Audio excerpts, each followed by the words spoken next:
Assalamualaikum warahmatullahi wabarakatuh. Salam sejahtera dan salam Malaysia Madani. Terima kasih kepada semua hadirin yang hadir dalam forum kita pada hari ini yang bertajuk Komunikasi Era Digital dan RPI menyokong interaksi sosial murid PKMP dalam masyarakat Madani.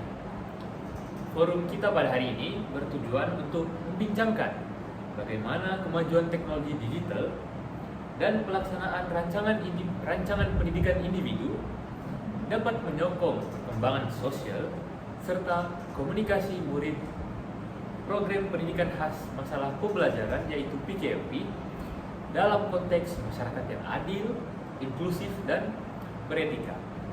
Bersama saya, Muhammad Nasail Afian, sebagai moderator pada hari ini, menjemput dua orang panel jemputan kita yang sangat berpengalaman dalam bidang masing-masing. Izinkan saya memperkenalkan panel kita yang pertama, Cik Siti Aisyah, seorang pakar dalam bidang pendidikan khas yang banyak terlibat dalam penyelidikan dan pembangunan strategi intervensi untuk murid berkeperluan khas. Selamat pagi, Cik Aisyah. Izinkan saya bertanya, sudah berapa lama Anda berkecimpung dalam bidang ini? Terima kasih, Cik Shanil. Saya telah mencuburi bidang ini selama 15 tahun. Kalau begitu, apa pengalaman selama 15 tahun itu? Apakah pengalaman yang Cik Aisyah telah dapatkan selama 15 tahun berkecimpung dalam bidang ini? Terima kasih, Cik Shanil. Saya sangat berpengalaman dalam mengurus murid dan membahas ini, di mana saya fokuskan dari segi ciri-ciri mereka, cara mengawal emosi mereka, dan yang lagi penting, cara mengajar mereka untuk mengurus diri agar mereka dapat berdikari apabila mereka keluar nanti. Baiklah, seterusnya saya akan memperkenalkan panel kita yang kedua hari ini, yaitu Cik Nur Amalina yang merupakan seorang pakar dalam bidang komunikasi digital yang aktif dalam membangunkan solusi teknologi dalam sektor pendidikan. Izinkan saya bertanya kepada Cik Amalina, apakah kesibukan Anda dalam kebelakangan ini? Terima kasih, Cik Shanil. Sejak kebelakangan ini, saya banyak menghadiri program, seminar untuk memberikan ceramah dan kongsian saya mengenai kepentingan komunikasi digital untuk para pelajar di sekolah. Baru-baru ini, saya menghadiri ceramah dan mengkongsikan ilmu serta kongsian saya kepada para pelajar di SMK Awal dengan bertemakan komunikasi digital dalam kehidupan seharian. Banyak kongsian yang saya dedahkan kepada para pelajar dan saya berharap mereka dapat mengaplikasikannya dengan baik di dalam kehidupan seharian mereka. Baiklah, tuan-tuan dan puan-puan, tanpa melengahkan masa, marilah kita meneruskan ke sesi soal jawab dalam forum kita pada hari ini. Soalan pertama saya akan saya tujukan kepada Cik Aisyah. Soalan saya berbunyi, apakah keperluan khusus murid PKMP dalam aspek komunikasi sosial yang perlu diberi perhatian dalam masyarakat Madani? Itu saja. Terima kasih, Cik Shanil. Pada pendapat saya, murid PKMP ini mempunyai keperluan komunikasi sosial yang berbeza mengikut keperluan mereka tersendiri. Antara keperluan utama ialah kemahiran asas interaksi, di mana kemahiran asas interaksi seperti memberi salam, bertanya kabar, dan memahami isyarat bukan verbal. Mereka juga memerlukan latihan dalam mengurus emosi dan tindak balas sosial supaya dapat menyesuaikan diri dengan pelbagai situasi. Dalam konteks masyarakat Madani ini, keperluan ini tidak boleh dipandang ringan dan remeh kerana matlamat kita ialah membentuk masyarakat yang inklusif, menghormati kepelbagaian dan memberi ruang kepada semua untuk terlibat secara aktif. Oleh itu, pendekatan komunikasi murid PKMP perlu difokuskan kepada penyertaan sosial yang bermakna, bukan sekadar keupayaan bertutur semata-mata. Itu sahaja pendapat saya, Cik Shanil. Apakah pendapat kamu? Saya sangat bersetuju dengan apa yang pendapat Cik tadi. Pada pendapat saya, komunikasi ataupun komunikasi bagi murid PKMP ini adalah sangat penting karena murid pendidikan khas ini seringkali mereka itu menyendirikan diri mereka daripada bergaul dan bersosial dalam kalangan masyarakat. Jadi dengan adanya dorongan dan bantuan daripada guru-guru pakar, daripada tenaga pakar, kita dapat membantu dan mendorong mereka dalam mengikuti aktiviti berkumpulan supaya mereka merasa tidak ketinggalan dalam berkomunikasi dengan rekan-rekan mereka yang lain. Baiklah, dengan itu saya akan bertanyakan soalan yang kedua. Soalan ini akan saya tujukan kepada Cik Amalina. Soalan saya adalah, bagaimana platform digital boleh dimanfaatkan untuk menyokong interaksi sosial murid pendidikan khas? Itu saja. Pada pandangan saya, platform digital seperti media sosial tertutup, aplikasi komunikasi dan teknologi AI boleh menjadi alat yang sangat berkesan. Ia membolehkan murid PKMP berlatih kemahiran sosial dalam persekitaran yang selamat dan berkawan. Sebagai contoh, guru boleh menggunakan aplikasi seperti Canva untuk menggalakkan interaksi melalui gambar, suara atau video media. Ini dapat membantu murid berkomunikasi mengikut kemampuan mereka dan secara beransur-ansur membina keyakinan untuk berinteraksi dalam dunia yang seru. Adakah Encik Syahir bersetuju dengan pandangan saya? Dengan interaksi bunyi dan grafik yang menarik yang dipaparkan melalui tayangan video tersebut, itu boleh menarik perhatian murid-murid berpendidikan khas, berkeperluan khas ini, agar mereka boleh lebih fokus dan memahami di dalam kelas. Baiklah, saya akan kembali mempertanyakan soalan kepada Cik Aisyah. Soalan saya ialah, bagaimana rancangan pendidikan individu, yaitu RPI, boleh disesuaikan untuk mengintegrasikan penggunaan teknologi digital dalam menyokong interaksi sosial murid PKMP? Baiklah, saya akan jelaskan RPI ini apa melalui kajian saya. RPI ini adalah untuk kita mengenal pasti murid berkeperluan khas, di mana kita dapat tahu dari segi kelemahan, kelebihan, yang dimana kita boleh mengambil maklumat tersebut untuk kita mengajar mereka mengikut keperluan dan dapat diberi perhatian sepenuhnya. Melalui RPI ini juga kita dapat mengenal pasti ketidakbolehan khas itu dan mengambil penting tentang keperluan mereka. RPI ini merupakan dokumen yang fleksibel dan disesuaikan mengikut keperluan individu. Kita boleh mengintegrasikan elemen digital dalam RPI dengan menetapkan objektif pembelajaran sosial melalui penggunaan aplikasi atau platform digital. Contohnya, dalam objektif kemahiran komunikasi, kita boleh sertakan aktiviti menggunakan aplikasi mesej bergambar atau papan komunikasi digital sebagai medium latihan interaksi. Kerana berdasarkan pengalaman saya, murid berkeperluan khas ini cenderung lebih fokus apabila bahan mengajar itu secara bentuk bergambar berbanding apabila pakar mengajar mereka secara bercakap sahaja.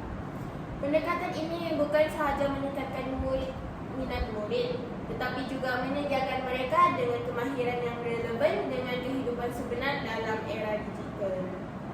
Baiklah, terima kasih Puan Aisyah. Seterusnya saya akan bertanyakan kepada Cik Amalina. Soalan saya adalah, apakah risiko komunikasi digital yang perlu diberi perhatian khusus untuk murid PKMP? Itu saja. Baiklah, terdapat beberapa risiko komunikasi digital yang perlu diperhatikan khusus untuk murid PKMP. Antaranya, risiko utama ialah bullying, keterasingan sosial, ketagihan skrin dan terdedah kepada maklumat palsu. Murid PKMP ni dia lebih mudah terpengaruh kerana mereka mungkin mempunyai tahap literasi digital yang rendah. Oleh itu, penting kepada guru dan ibu bapa untuk untuk mengawasi murid PKMP ini serta memasukkan pendidikan literasi digital sebagai sebahagian daripada pembelajaran mereka. Ini membolehkan murid PKMP ini mengenal pasti dan menggunakan teknologi secara selamat dan terkawal. Itu sahaja dari saya. Bagaimana pula pendapat Encik Shani mengenai risiko komunikasi digital ini yang memberi impak kepada murid PKMP sekarang? Pada pandangan saya, pada zaman yang moden ini, kes-kes bully banyak berlaku di sekolah, di dalam kalangan murid sekolah pada zaman sekarang. Dan kita juga tidak dapat menafikan bahwa bully cyber tersebut juga berlaku dalam kalangan murid sekolah. Apatah lagi dalam kalangan murid PKMP ini. Sebagai contoh, jika seseorang murid PKMP itu memuat naik gambar ataupun video tentang mereka di media sosial, terdapat beberapa komen-komen yang tidak baik dari masyarakat yang menunjukkan bahwa yang menampakkan bahwa itu adalah sebenarnya satu bentuk bully cyber yang secara halus yang sepatutnya tidak boleh diamalkan dalam kalangan kita. Oleh itu, ibu bapak juga perlu memainkan peranan penting dalam memantau anak mereka dalam penggunaan media sosial supaya anak-anak ini tidak terdedah kepada bully cyber yang boleh mengganggu emosi mereka. Izinkan saya memberi pendapat juga. Saya rasa pendapat itu sangat benar dan saya rasa ingin bertambah pendapat Cik Shani tadi. Saya rasa masyarakat zaman kini mereka sering menyebarkan dan mengeluarkan maklumat yang bukan sahih dan belum dapat disahkan. Oleh itu, murid PKMP ini mereka cenderung untuk mempercayai maklumat dan mereka ini boleh dikatakan sejenis melurus bendul.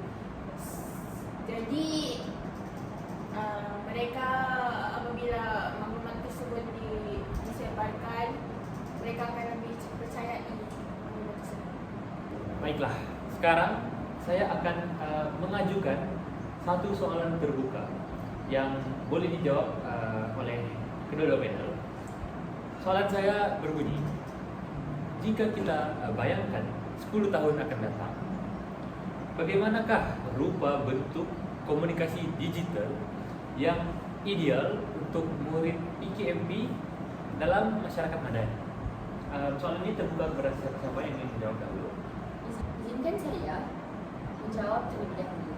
Saya membayangkan dalam 10 tahun akan datang, komunikasi digital ini akan berkembang menjadi lebih mesra pengguna dan benar-benar responsif kepada keperluan murid PKMP.